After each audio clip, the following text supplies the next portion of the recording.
do a review on the rest of this anime manga. 1, 2, 3, and Sailor V Volume 2.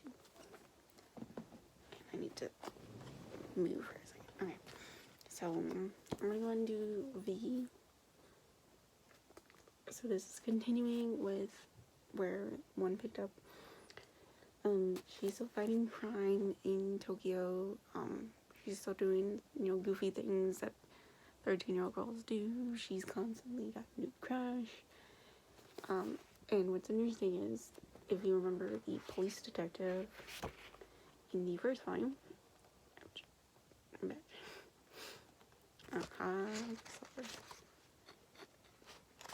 where he actually finds out Mina is Sailor V, or Minako. Mina was the dumb name, which I thought was an interesting choice. There's a few characters who know the secrets of the Sailor Scouts. Her and the arcade guy who Mototoki, I think is his name. And I don't know who else. There's only one more person, but I can't remember the character's name. What I like is Naoko Takuchi is continuing the planting the seeds for her next series, or the continuation of Sailor V, technically, with Sailor Moon. I want to show you a couple of examples here. Sailor V is fighting this dog, and the dog's name is Luna, and it's got a little crescent moon right here, it's black, and Artemis goes, well, let me start, wait, what a cutie, sorry, Luna-chan, says the person, yes, cute little Luna-chan, Luna, and so we're getting a hint of Luna here, and Artemis goes, Luna, could it be, and so he thinks Luna, and this is the anime version right there, but he thinks that could be her, but it's obviously not. The dog, for one, looks like a kitty to me, the dog, and so this is a cute little story where you can tell Artemis is in love with Luna. There's another funny part where he's like, I want to see Luna-chan again, dog, and he's like, I don't care if she's a dog, I love her anyways. And here they are getting married, which is really funny. It's a cute little thing, I like the fact that we're getting just a little foreshadowing to Luna, who's obviously an important character in Sailor Moon, because she's the one who awakens the rest of the Guardians, or helps awaken the rest of the Guardians. And then, of course, we get another part where, so Sailor V is going to China, and they're going to film a movie with a character called Ace. He is an interesting character because he's tied to Venus's past life, and I'll show you that in a second. But here is Ami, or Sailor Mercury, and she just passes by her. What's cool is, like, you don't know the significance of the character unless you've read Sailor Moon first, of course. But for Japanese fans, when they first read this back in the early 90s, they probably didn't know, like, well, who are these people and why do they matter? And then you learn it. But here is an interesting section. Ace is saying, because he's tied to her past, she is the reborn goddess Venus. And he even calls her Princess Venus, and she doesn't know yet. So Artemis knows who Mina is, or Minako. I keep wanting to call her English dubbing, which is weird. Artemis knows who she really is. She doesn't know yet. She hasn't fully awakened yet. But Ace right here, this character, this is who it is. He knows. He's kind of like, you can tell he's like a prototype in a way for a Tuxedo Mask. Kind of, sort of, just a little bit, because he's got the mask, but he's not Tuxedo Mask or anything like Tuxedo Mask at all. And, he's pretty much been in love with Mina the whole time. And what's interesting is Mina does have characteristics of the goddess Venus from Roman mythology / Greek mythology with Aphrodite, and he points out, well, you can't really be in love with somebody, like, and here's an example, like the example right here. You see, like, pretty much every guy in this series that she falls in love with, and, you know, she's claiming to fall, you know, to be in love with Ace, which is interesting. You know, and he's like, he knows that she can't choose because she's got her destiny, and the person that she really loves is not him. So she defeats more villains, and it turns out that Ace is actually the bad guy and is the head of the Dark Agency, which is our villain in this book, and in the series. What's interesting, it's like a subgroup of the Dark Kingdom, so they're tied to it. And then here is where she finally fully awakens and gains her memories. So you'll see, she's like, I can't let it happen again. And you see Princess Serenity right here. And it's pretty much setting up Sailor Moon. So there's a nice drawing of the Senshis with Serenity. And so you've pretty much, I think, so you've met Mars and Moon in the previous series. You've met Mercury in this one. They have a mention of Luna. He talks about how, you know, he was a member of the guard and he was in love with her, Ace, and here's the palace. So that's something that wasn't ever shown in the original anime, was there's palaces for the other Senshis planets. So Venus had a castle, Mercury had one, Neptune, Pluto, they all had their own like little castles. Oh no, Pluto didn't. She had their gate. But they all had a little castle, and they're the princess of that planet who were chosen to become Sailor Senshis, which I think is a really cool concept that she came up with. And you also notice her costume has changed. She's no longer wearing the Sailor V costume like this. She's actually wearing the Venus one. She's fully awakened now. She doesn't need the Sailor V cover that she's had. So that's really cool. So he is Adonis. That's who he is. Oh. I don't know why Siri is doing that. So that's who Ace actually truly is he's Adonis. He's a character that lived in the past on Venus with Venus. Not to be confusing. But he was sent to Earth to be under Prince Endymion's command. And when he was reincarnated, he decided to follow Kunzite and the other 4 generals to the path of evil, and she of course ends up destroying him in the end, which is really, you know, tragic, because the only reason he became evil was it was a one-sided love. You know, maybe she could have done something about it to stop him from being evil, but you never know. But here's another foreshadow to Jupiter again. She's next to all these characters, but again, they're just passing by. She doesn't realize who they are. And actually, I want to go back here. Here we go.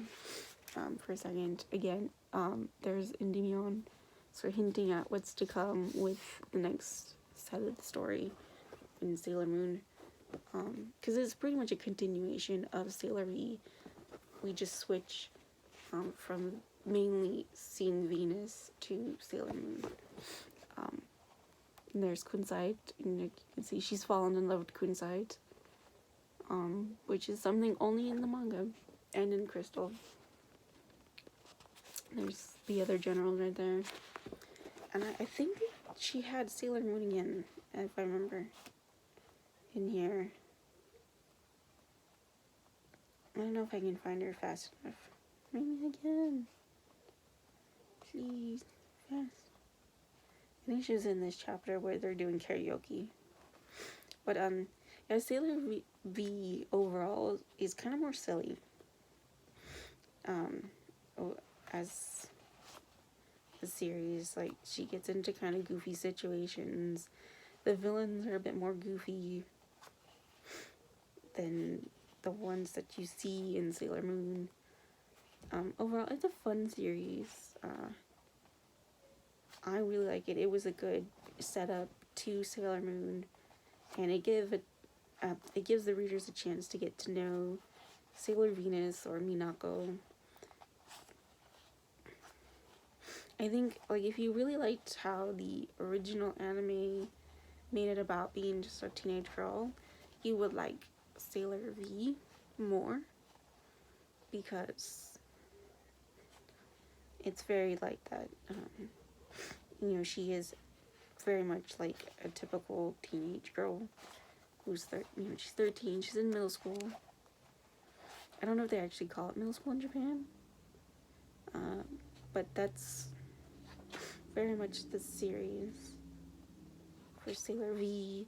Sailor Moon, Naoko gets a bit more serious with the storyline, which I like. I like both of these. Oh, here we go. They're looking at the bride. There's Naru and Usagi. I had all of them sticky noted except for that one. I was like, shoot, I should have done that earlier.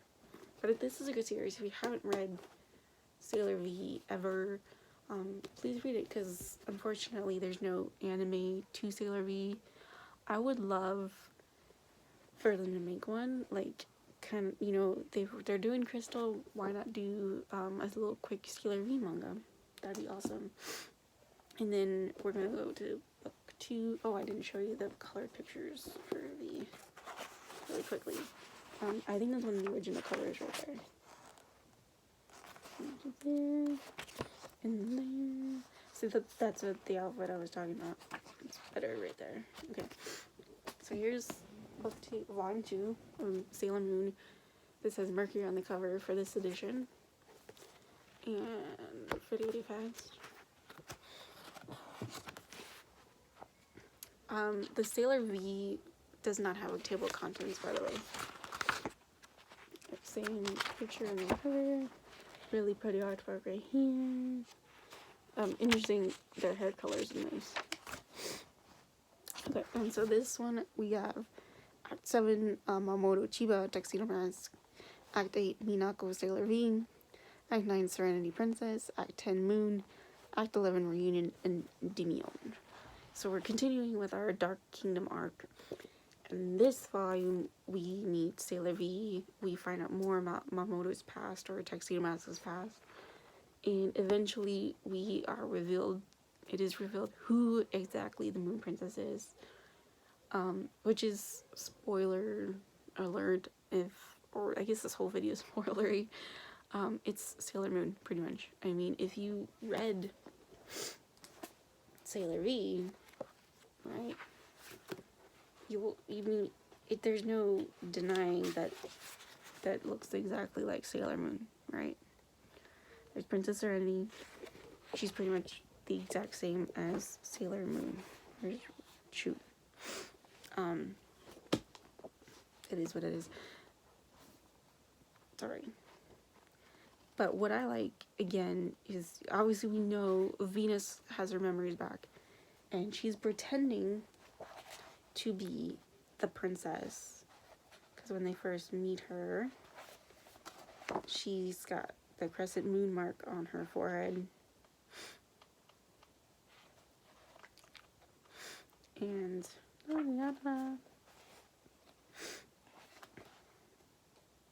Artemis knows as well. She's here we go. I want to save this section. She's got it on her forehead, and so she's pretending to be the princess in order to protect the real princess.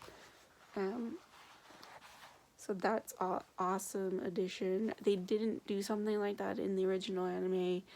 I like it because it makes a lot of sense. Like, there, she does look similar to Serenity, right? And she's got the blonde hair, the blue eyes. They do, I think, use Sailor Venus one time as like a double for Sailor Moon in the original anime, but it was more goofy. This one, I feel like they were able to do a good job to protect Serenity, to have her become Sailor Moon and to gain power and to fully awaken as a Sailor Senshi, which is different than what happened in the past life.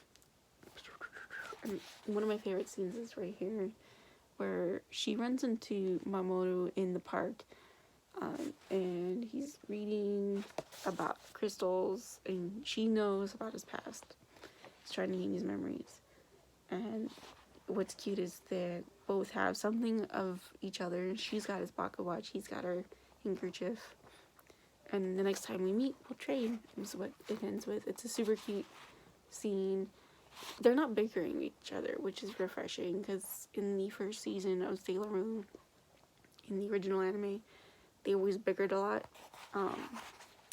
In the manga, they don't really ever bicker, like they're getting along right here, they're talking to each other, and I like this. This is awesome. This is the Mamoru to root for, guys. He's good. He's a good guy right here. This guy. Manga Mamoru. 90s anime Mamoru. I can see why people don't like him. To be honest, he was kind of a jerk. Again, I love all the flashbacks to the past. What's interesting is they were forbidden to fall in love in the past. So they're like this Romeo and Juliet couple in the past.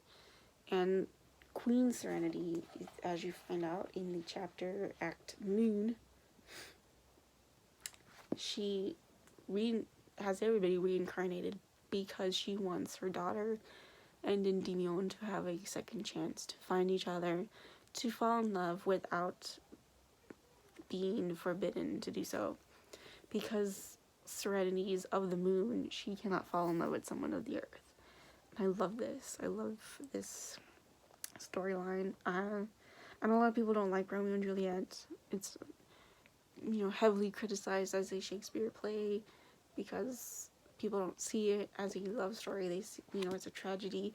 I think with Serenity and Endymion, it is a love story that ends in a tragedy because you had a jealous woman that joined forces with an evil being, and I feel like Queen Serenity will let her daughter be with Endymion even if the gods had forbidden it. Like, she would have found a way to keep them together, because for her daughter's happiness mattered a lot.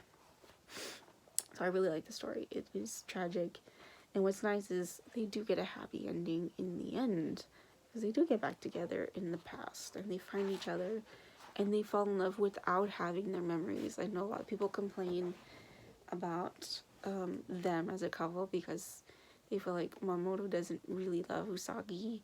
He just is forced to love her because he loved her in the past. I disagree, at least in the manga, for sure. Like, you can tell he cares for her before he even finds out he has these memories. I'm going to show you a scene to show this.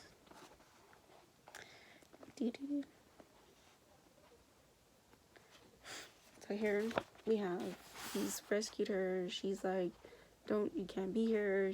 She kisses him. And then here's a shocked face, like he's surprised. And I'm gonna read these pages right here to you. Sailor Moon, today you're a mighty warrior. Every time we meet, you show me a different face.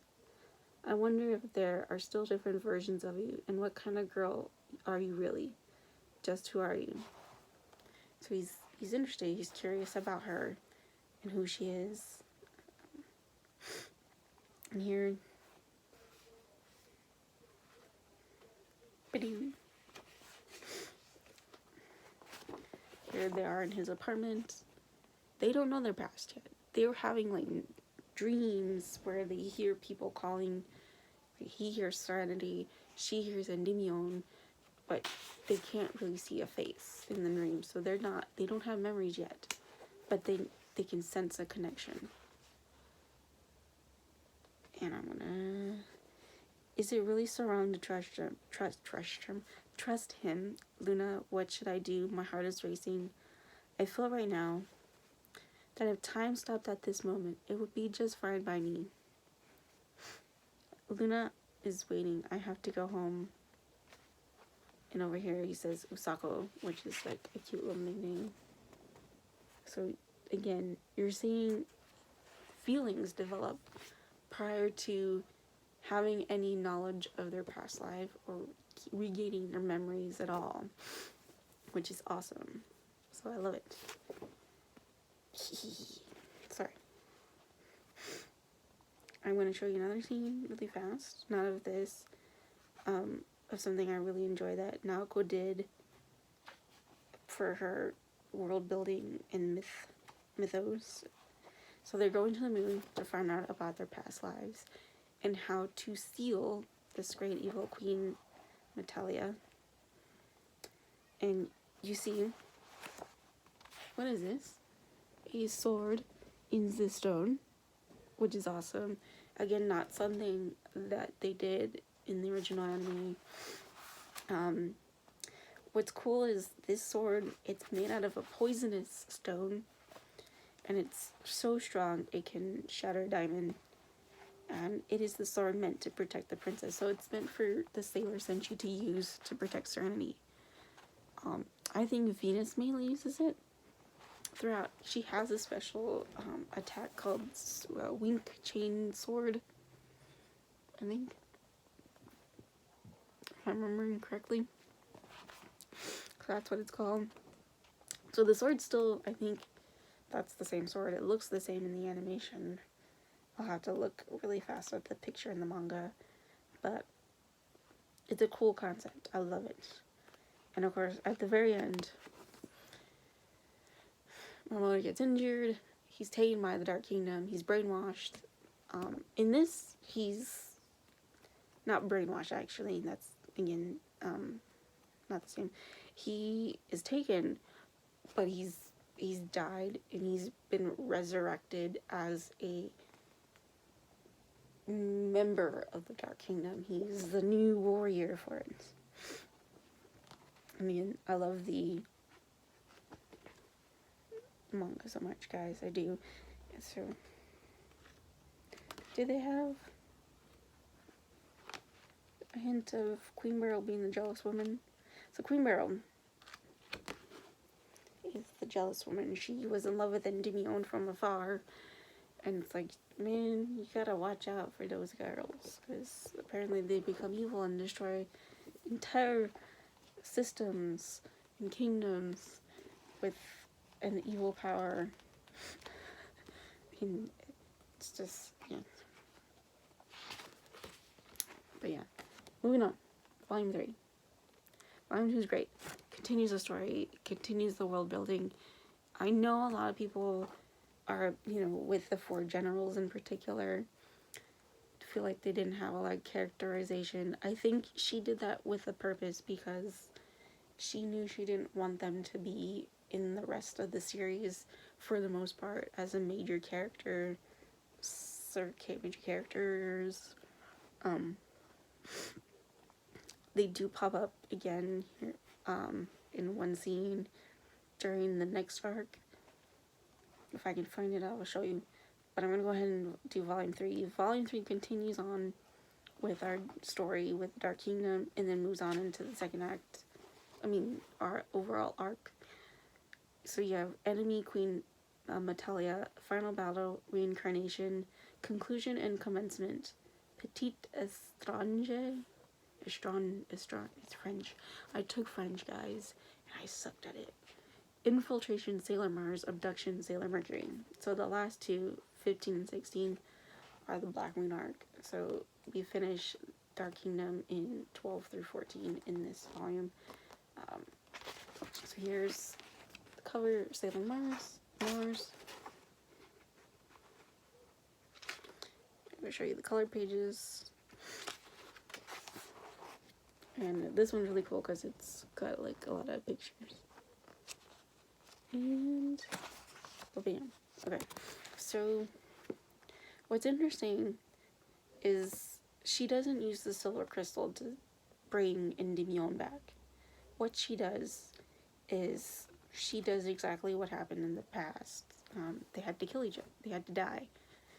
So she kills her, and then she kills herself, Sailor Moon. And she does so with the sword. So like Sailor Moon can use that sword as well. And the silver crystal like encases them, and I think that's how they're both brought back and saved. Or he's brought back and saved and becomes Endymion again, Mamoru. And she had the pocket watch, and that's what stopped the sword. Although in reality, that probably wouldn't work because the sword can crush a diamond. So I feel like it was part of the silver crystal's power as well. But I like the ending.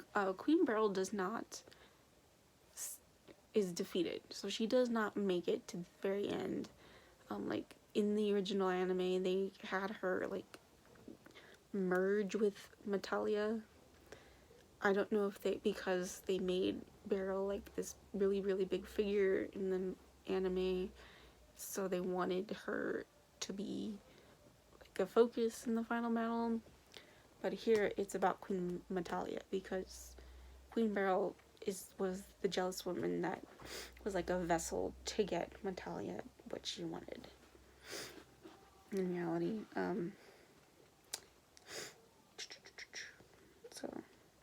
Venus killed her, actually. Yeah, which is interesting. So Venus actually defeated Queen Beryl. I like that though, because I feel like a lot of people think like the inner scouts aren't powerful, and here you actually see that they are. So there's the past right here. So she was this woman. I think she was a servant or something. They didn't really explain too much. She didn't. Naoko didn't explain too much about who she was exactly. She lived in the past. She lived in the kingdom. I mean, the palace on Earth. Fell in love with Endymion. Got jealous of Serenity. Decided I'm gonna end everything, because I can't have it. But I love that Venus took him out, and it makes sense that it was a Venus. I know a lot of people were like, why wasn't it Jupiter or Mars? Well, remember who had her own series? Venus. I feel like she's the strongest of the inners, outside like Sailor Moon, of course. I think Sailor Moon overall is the strongest. So like I feel like she's the strongest inner, whereas Saturn is like the strongest outer. And she's also the leader of the group, so it makes sense for it to have been Venus. I love that Naoko did that. And also gives Venus a moment to shine in this series, the continuing in Sailor Moon as a series. Again, it's a continuation of the story, but with different names. But that's the end of that arc. So what's interesting is it's the power of Serenity with Endymion together that ultimately defeats Metalia. They're equals in this, and I love that. I absolutely love it. So I definitely think the manga's worth reading, guys. You really, really should read it. Another thing I like is she defeats them, and she brings back the Moon Kingdom. That's awesome. I like that because, she's the Moon Princess. What is she going to rule? She can't take over Earth and rule it, right? I mean, she's not the royalty of Earth. She marries the royalty of Earth. But, like, he can't really take any claim yet either, because that royal family no longer exists in a way. So I like that, you know, she can have her kingdom back. Easy peasy, you know. I mean, it will work. And I love, here we go. This is it. Tuxedo Mask and his powers. Here's the first sign right here. He heals the earth. He heals it. It's been damaged by the battle. He heals it, guys. It's awesome. He's got magic. He's not some goofy guy that throws a rose and says stuff. I don't know why they never let him have his powers in the anime. That was weird. But he's got it here. And he revives her with true love's kiss. That's totally fairy tale right there. I love, before I go into the Black Moon arc, I absolutely love that she had so many things going on in this series. You had the Sword and the Stone, which is from King Arthur, the Legend of King Arthur. You have influences of Greek and Roman mythology, you know, with the Sailor Senshi. You have, I mean, they're the reincarnation of these gods. Or I think Pluto's the daughter of one of the gods. You have elements of a fairy tale. You have elements of Shakespeare. Maybe I'm just reading into it too much. I absolutely love the manga for all these elements that she's put into it. I know that I think it took her a while to write and draw this out. And that work she put into it shows, in my opinion. And I absolutely love it. Oh, they make the stick a new stick. No, it's not there. Never mind. I lied. But yeah, they see it. Here they are again. Equals. They're equals, guys. Equals. I love it. The relationship is better in the manga. He's in high school. He's not in college. Why is a college student dating a middle school? I mean, it's still weird because he's in high school. But it's better than college kid. That's all I'm gonna say. We're gonna move on, guys, to the Black Moon arc, and then I will end this video. And it's, holy cow, I'm at 30 minutes. I'm gonna go fast. Sorry. So we're getting into the Black Moon arc, and this is our new villain. We have a cute scene here where they get back together in the park, and they finally exchange, like they promised, the thing. So she gives him back the pocket watch. He does not give her back the handkerchief. But guess what happens? Bam! Little girl falls out of the sky and says her name is Usagi. Now, you don't know who she is just yet. All you know is her name is Usagi. She fell out of the sky. She kind of looks like Sailor Moon, but she got pink hair. And she's got something that looks like the silver crystal. And she wants the silver crystal from Sailor Moon. So it's pretty funny. I think it's interesting. They had Mamoru take this instant fatherly protectiveness in a way. He takes on the role of dad, pretty much, to Chibiusa. Or that's little Usagi, so it's Chibiusa. Right away, like he gets into this role of father, whereas it takes Sailor Moon a while to really get into that motherly role with her.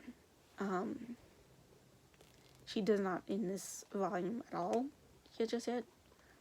In this volume, you have Mars and Mercury fight the two of the sisters. They're defeated, so they have no characterization. They're just these two sisters who are part of this group of 4 sisters, and they're defeated. So they're like an evil parallel of the Sailor Senshi. So Koan has like firepower like Mars, and she can predict the future like Mars. What was her name? Shoot. The other one. The water one. You have a name, I know you do. I think it was Birdie. Yes. Bertie? Or Bert? Shoot. I think Birdie's the English dub name. I don't know what the English dub name. Because I don't want to take any more time. She's like Mercury. She's got water power and is very connected to the water and can sense where water is. And is really smart and intelligent and plays chess and things like that. So, like, they're the evil parallel of our inner Senshi. And they're able to take out those inner Senshis, but are ultimately defeated by Sailor Moon. And Rubius, who's another character in the Black Moon arc, who's a villain, he kidnaps the two Senshi. You don't know exactly what is going on, other than they're trying to take over. And they have these Operation 00, like, code things. And one thing I like is you get to learn more about Rei and Ami in these chapters. You see Rei's school. She goes to a different school than the other Senshis. You learn about Amy's childhood, although they're kind of still technically kids because they're in middle school, but you get to learn about when she was younger and how her dad took her swimming and taught her to swim and taught her to play chess, and he was an artist. So I really like it a lot. It's a good setup for the next arc. I know a lot of people don't like this particular arc because of the fact that the inner Senshis are easily defeated and the sisters don't have any characterization.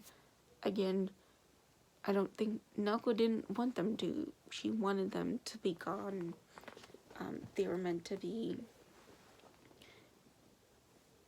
somebody for Mars and Mercury, Jupiter and Venus to overcome. They're, like I said, they're like a parallel. They're the evil version of these characters because they have a lot of similarities on a surface level. So that's what she was going for. She didn't want them to be redeemed. For her, her villains don't get redeemed. Like, she does. That's not what she does. Evil is defeated by good. That's it. Whereas in the original anime, they redeem those sisters, and that's fine. That's cool. It's all great. But that's not what she wanted to do. I like it.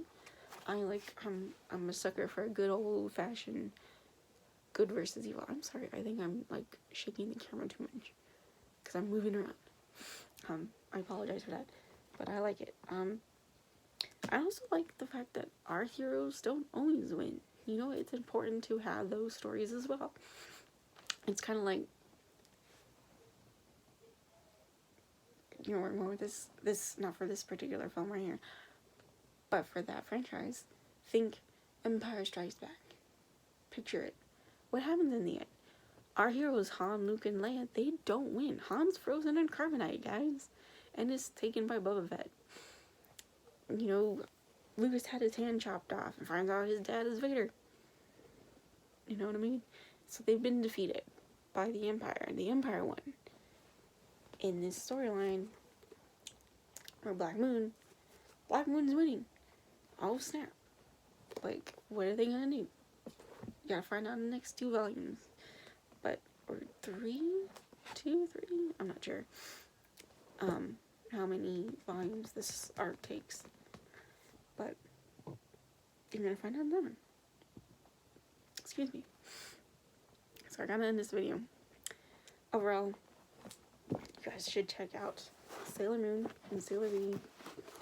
Do it now. I'm gonna try and make sure I just do 2 volumes instead in a video of 3 because I took a long time. This is almost 40 minutes long, guys. Sorry. But I hope you enjoyed the video. Check out Sailor Moon if you haven't. But if you've only ever watched the original anime, read this, guys. Really read this. It's so good. I have read the manga more than I've ever watched either series of the anime. I think this is my 6th time reading the manga through. I love it so much. So, I mean, it's a great series. Just read it. So that's it for this video. Bye, guys.